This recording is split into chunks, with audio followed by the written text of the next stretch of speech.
Aloha, and thank you for joining me for our 10th cognitive distortion, which is personalization. Let's dig into this. Definition: you see yourself as the cause of some negative external event for which, in fact, you were not primarily responsible. This is a big one. And this is one I engage in from time to time. Let's read our distortion scenario. Let's say, okay, your really good friend asked you if you would sleep over his or her house one night and you decided not to. Well, that night, your friend gets into a car accident because he or she decided to go out instead since you didn't sleep over. Okay, then you start to blame yourself. You say things like, I should have slept over. If I slept over, the accident wouldn't have happened. I should have not been so selfish. I should have just slept over. Okay, now stop and take a minute to think about when, not if, because if you're human, you've probably done this, right? Take a pause and stop to think of a scenario that you can, that was an experience for you, okay? And so stop it and then think about it, and we're going to talk about the impact on thinking and then on the impact on yourself. Go ahead. All right. So, what is the impact on thinking if you engage in personalization? Okay, again, like the other 9 cognitive distortions, you can end up spiraling into a depressive state. You can start to develop a pattern. Okay, and then the impact on the self is that you might be encouraged to do things that you don't want to do because you start to lose trust in yourself and the decisions you make. Okay, now I had a very, when I think about personalization, I think about an event that happened to me years ago that was devastating, and it actually ended up in a fatality. And I don't want to go through that here in this point in time, but you kind of should have, woulda, coulda, shoulda yourself to death, and you blame yourself for something that you really deep down inside know that it wasn't your fault. Like, there was nothing really that you did per se to cause this external event. But what I did was I kept telling myself that I couldn't make decisions. I couldn't make good decisions because they ended up in heartache for someone. What I started doing, or what I do sometimes, and I need to remind myself of, is that I try and keep people away because I'm afraid that something that I'm gonna do is gonna cause heartache, and that you can see how that is negative, how it's self-defeating, and how that'll get in the way or become a blockage for you in trying to achieve goals and become your best self. Well, so how do you fix this? Number one is be kind to yourself, right? Relax with yourself. Be encouraging, just like you would be to a good friend. Focus on making positive choices and remind yourself that you are just one person. And then take a piece of paper and make a list of all the decisions that you've made that may have resulted or have resulted in a positive outcome. And then calculate the results if you must.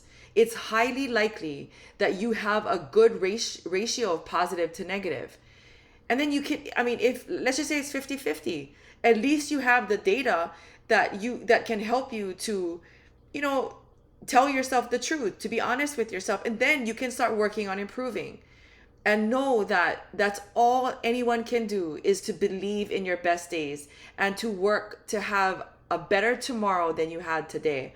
Right? That's, as human beings, that's the only thing that we can do, is we can work and pray and wish for better tomorrows. We can believe in our best days, and if we know that today was not our best day, then we know our best days are yet to come. Let me go back real quick to like that ratio of positive to negative.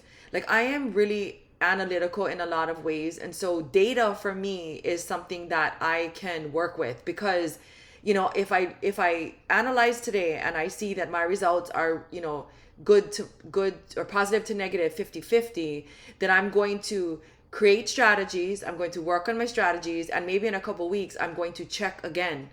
And I'm going to look for a 5% increase, a 10% increase. And so that's the way that I look at things. You don't have to be as, data driven, but you can keep this in your mind that you just want to get better every single day. Okay, now let's look at number 6. And if you're reading from a phone, if you're watching from a phone, then you're not going to be able to see the words. But I'm leading you through this. So we are at the end almost. Okay, we're at activity. The activity is number 6. You're going to list 3 really great decisions that you've made, and you're going to celebrate them. Okay, and then you're going to copy this sentence. No one is perfect, and my best days are yet to come. Okay, so the first part of this activity is you're just talking to yourself, right? You're gonna say like, hey, Momi, I want to list 3 things that are great decisions that I've made. Okay.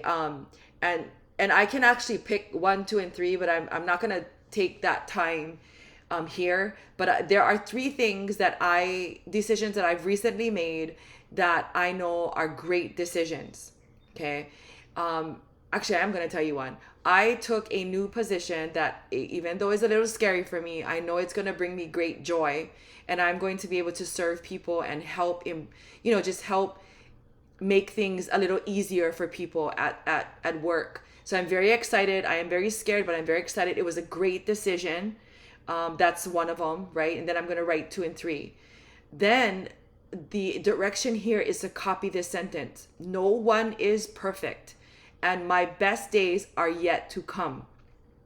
Now, when you're writing something and you really want to internalize it, you're going to write it, you're going to say it out loud so that you can hear it. Okay, that's how you internalize, right? You write, you read, you say out loud, right? So that you can hear. No one is perfect, and my best days are yet to come. And I believe that with my whole heart, that if today isn't your best day, just get excited because your best days are yet to come.